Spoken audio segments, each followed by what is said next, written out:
여러분 반갑습니다. 박도사 애국TV입니다. 오늘은 정말로 아주 암울한 날입니다. 왜냐하면은 어제 밤 11시부터 해가지고 오늘 새벽 1시 사이에 국회에서는 정말 난리가 났습니다. 왜냐하면은 이 공수처 법안하고 연동형 비례대표제 법안이 이제 여당에서 완전히 뭡니까 들러리로 서가 있는 정의당하고 그리고 평화당하고 이렇게 뭐 야당이라 할 수도 없는 이런 당들하고 같이 연합을 해가지고 날치기로 통과를 시켰기 때문입니다. 이것은 뭐냐 그러면 한마디로 좌파 장기 독재를 하겠다는 것을 공식적으로 선언을 했는 거거든요. 이것은 정말 큰일입니다. 왜냐하면은 이 국회라는 것은 여야가 합의를 해야 됩니다. 이게 특히 지금 현재 국회에서는 제1야당인 한국당이 있지 않습니까? 한국당을 완전히 배제를 시키고 힘으로 물어붙여 가지고 이렇게 통과를 시킨다는 것은 그것도 일반 법이 아니고 선거법하고 공수처법은 굉장히 중요한 거거든요. 이것은 뭡니까? 완전히 독재입니다. 독재가 별게 아니고 일방적으로 하면 그게 독재예요, 이게. 이 국회라는 게 국회의원을 뽑는 게 얼마나 중요한 겁니까? 그럼 뭐 그 뽑는 것을 정하는데 쉽게 이야기해서 축구 경기를 정하는데 북한하고 한국하고 축구 시합을 하는데 북한 쪽에서 자기들 원하는 심판을 보는 거하고 똑같은 거예요. 그럼 뭐 심판이 우리가 골 넣는 것은 브리킥 뭐 이렇게 해가지고 반칙이라 그러고 저쪽에서는 안 들어가도 들어갔다 그러고 이런 개념하고 똑같은 거예요. 심판은 공정하게 뭡니까? 룰을 정해야 되잖아요. 그러면 선거법은 뭡니까? 다 선거의 당사자들이지 않습니까? 그러면 당사자가 합의를 해야 되는 거예요. 근데 실질적인 당사자는 한국당인데 그거 완전 빼버리고 했는 거예요. 이게 말이 안 되는 거예요. 야, 근데 언론은 지금 그걸 갖다가 이상하게 엮어가지고 청와대는 청원 게시판이라 해가지고 뭐 국민들이 한나라당을 해체해. 야, 정말 저는 이런 거를 보면요. 이 정부가 정말 무능한 정부인데 기획 하나는 정말 탁월하다. 문재인 정권 때는 정권 뒤에는 정말로 탁월한 기획가가 있는 것 같아요. 왜냐하면은 국민청원 같은 거 저런 거 하면은 사실은 국민만 분열시키거든요. 쉽게 이야기하면 우리나라 같은 경우에는 사실은 진보나 뭡니까 이런 보수나 이런 정말로 이렇게 나눠져가 있지 않습니까? 지금 같은 경우에는 이제 좌파 정권이 들어서가 있으니까 실질적으로 보수 국민들은 청와대 게시판에 들어가지도 않아요. 그 게시판이 어디에 있는지도 몰라요. 그럼 실질적으로 그 게시판을 이용하는 사람들은 자기들이 추정하는 좌파 핵심 세력밖에 없어요. 그럼 거기에 뭐 올려가 청원한다 하면 다 그 사람들만 참여할 거 아닙니까? 그거를 또 국민의 소리라 그래가 언론은 대대적으로 보도를 해주잖아요, 이게. 그러니까 그렇게 한다는 자체가 이거 코미디고요, 이게. 야, 국민들의 수준을 점점 떨어뜨리는 이 정권은 정말로 이거 정신적으로 좀 문제가 있지 않느냐. 왜 그런 짓을 하는지 결과에 이 나라가 망하면 아무 의미가 없는데 그렇지 않습니까? 사실은 공수처 그거 아무 의미가 없고 그것은 정말로 이 정부, 정권의 권한만, 청와대의 권한만 어마어마하게 키워주는 거예요. 권력은 전부 다 권한을 줄여야 되는데, 규제를 풀어야 되는데, 지금 이 정권은, 야, 이거 해도 너무한 거. 사실 공수처라는 것은 말은 좋잖아요. 고위공직자들 비리를 조사한다니까 일반 국민하고는 상관없잖아요. 근데 그게 아니고요. 그게 뭐냐 그러면 사실은 지금 검찰 내에서도 얼마든지 고위공직자들 비리를 수사하고 잘할 수 있습니다. 그런데 왜 안 되냐 그러면 청와대에서 검찰 이상권을 갖고 있으니까 이 사람들이 뭡니까? 청와대 눈치를 볼 수밖에 없잖아요. 잘못하면은 내가 자찬되고 내가 세상도 어려운데 옷 벗어야 되는데 요즘 검찰 나도 변호사가 아무 장사가 안 되는데 변호사 숫자가 너무 많아가지고 그렇지 않습니까?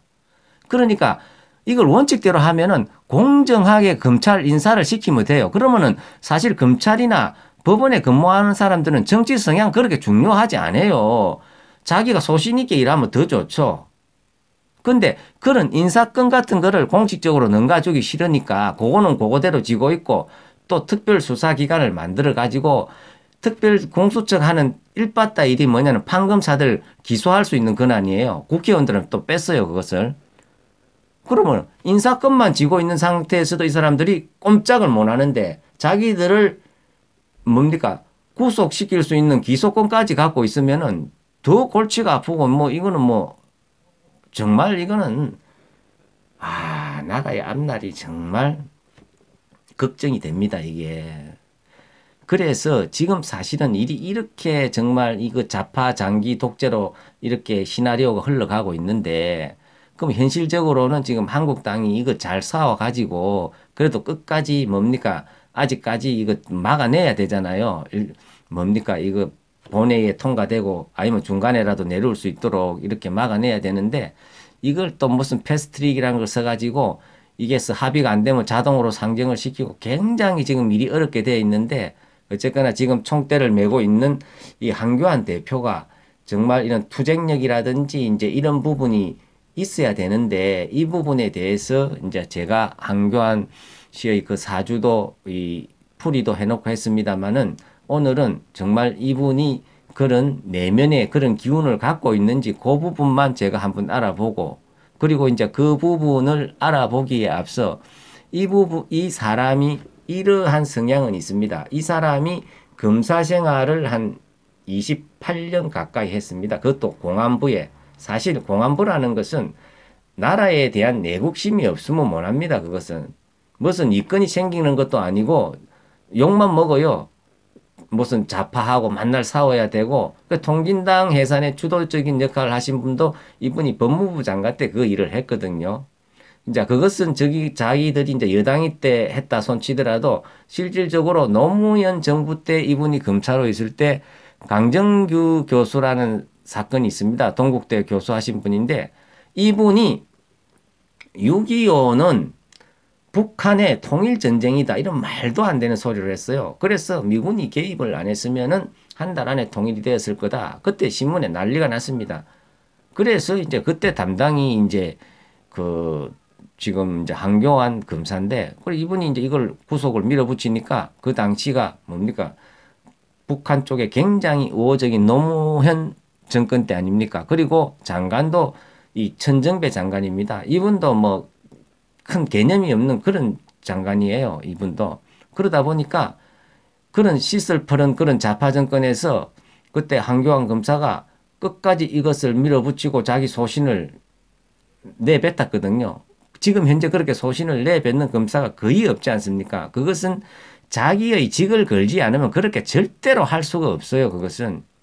그래서 이 말을 안 들으니까 한교안 검사가 말을 안 들으니까 천정배 장관이 뭡니까? 검찰총장 지휘권이라는 것을 그런 거 행사하는 전례가 없는데 그까지 행사를 해가 압박을 하고 그래도 이분이 굴하지 않았거든요. 그래서 이분은 약한 것 같지만 뚜렷한 자기 소신이 있고 밀고 나가는 힘이 있습니다.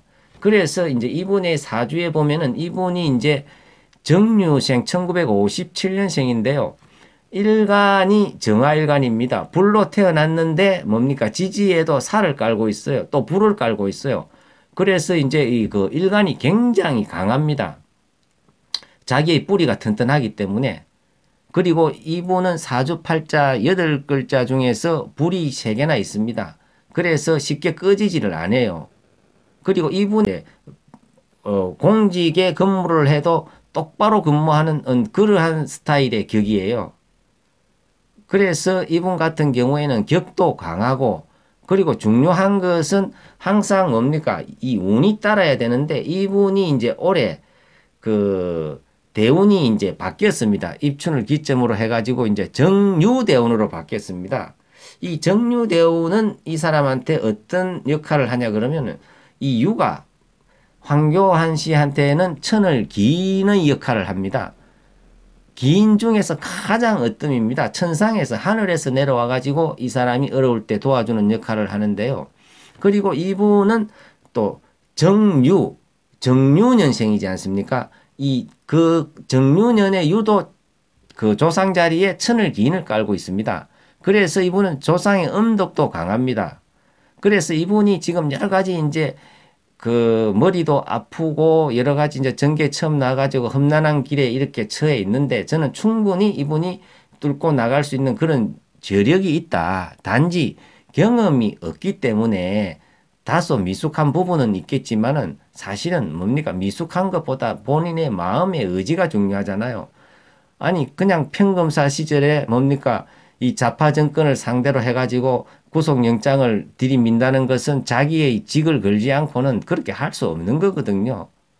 그래서 아마 이분이 그 박근혜 정부 때 박근혜 대통령이 어떤 그러한 강직함을 보고 법무부 장관에 앉혔어요. 사실 큰일 했지 않습니까? 통진당도 해산하고. 그런데 그 통진당 해산하고 지금 이제 뭡니까? 이 파트너를 전혀 인정을 안 하고 이 선거법 같은 거는 여야가 정말 다른 거는 몰라도 이거는 정말 하긴 해야 되거든요. 게임을 하는데 당사자들을 배제시키는 거 축구 게임 하는데 뭡니까? 남북 간 축구 대결하는데 심판을 북한이 좋아하는 사람 세우는 거하고 똑같은 거거든요. 이게 한마디로 이야기하면. 한일전 하는데 심판이 공정하게 판정을 해야지. 한쪽에서 룰을 다 정하고 하면은 뭐 한쪽은 뭐 게임 절 확률이 100%죠. 이게 동등하게 룰을 정해야 돼. 그거하고 똑같은 거예요. 그래서 지금 이 한나라당 의원들도 엄청나게 지금 이제 사실 이분들은 투쟁력이 좀 약하잖아요. 점잖게 좀 이렇게 정상적으로 이렇게 전문 분야에 있다가 국회의원 되고 이러다 보니까 이 좌파보다는 투쟁력이 엄청 약해요. 그래도 이분들도 보니까 하도 너무 하니까 선비 같은 분들이 지금 대대적으로 나와 길거리에 둘러고 하는 거예요. 그러니까 저쪽에서는 고발을 하고 난리가 났더만은요, 이게. 어쨌거나 이제 그것은 그렇고, 그럼 과연 이제 이게 밀고 나가는데 사실은 자기의 내면에 강한 기질이 있어야 되는데 황 대표가 강한 기질이 있느냐? 자기 사주팔자 안에서 저는 있다고 봅니다. 왜냐하면은 첫째는 일주가 굉장히 강합니다. 불의 일주인데 또 사화가 자기를 받쳐주고 있고 또 연지에 정화가 있어요. 또 자기를 도와주는 많은 그런 역할을 합니다. 그렇기 때문에 이분이 충분히 뚫고 나갈 수가 있다. 그리고 이제 운도 이분이 이제 올해 천을 기인도 들어오고 또 내년에 총선이 있지 않습니까? 내년에는 이분의 격은 간인 상생격이에요. 이 공부를 해가지고 크게 성공을 하는 그러한 형태의 격인데 또 큰 조직을 이끌 수 있는 그런 격입니다. 그리고 이제 내년에 이제 그 자기가 갖고 있는 그 임수가 있는데 시지에 이 임수에 큰 물이 올해도 해수가 있지만 내년에 이제 경자년에는 또 큰 물이 들어옵니다. 자기가. 그래서 이분은 내년도 운이 좋고 또 천을 기인도 들어오고 그래서 지금 정말로 암울하고 어려운 시대이지만은 우리가 충분히 뭉쳐서 나가면은 헤쳐나갈 수 있다. 이렇게 판단을 합니다. 그리고 내년만 되면은 분명히 완전히 판세는 확실하게 바뀔 수가 있다. 왜냐 그러면은 지금 현재는 장수로 있는 황교안 씨의 어떤 기운이 굉장히 좋습니다. 올해보다도 내년이 훨씬 좋습니다. 내년이. 그렇기 때문에 내년에 이제 총선에서 우여곡절은 있겠지만은 압도적으로 제가 보기에는 한국당이 150석 이상을 얻을 수가 충분히 있을 것 같습니다. 단지 그렇게 얻으려면은 지금보다도 더 강력하게 뭡니까? 여론이라는 뭡니까? 이런데 휩쓸리지 말고 지금 사실은 여론도 다 전부 다 거의가 좌파 편향적으로 보도를 하지 않습니까? 국민이 배가 고파가 죽을 지경인데 실질적으로 여론이 안 나오는데 제가 보기에는 그런 만들어내는 그런 여론에 집착을 하지 말고 소신을 가지고 정말로 그 나라를 위하여서 일을 하시는 그런 보수 세력들도 있지 않습니까? 비가 오나 눈이 오나 뭡니까? 잘못된 탄핵을 바로잡으려고 알스파트에서 열심히 뭡니까? 헌신적으로 애국하고 있는 분들 그리고 정말 나라 사랑하는 분들 이런 분들과 일치 단결을 해야 됩니다. 그래야 에너지가 어마어마하게 사실은 폭발이 나는 거예요. 어쨌거나 이 한교안 대표가 고생은 되겠지만은 강한 그런 의지를 가지고 꼭 나라를 바로 세우는데 앞장서 주기를 간절히 기원합니다. 고맙습니다.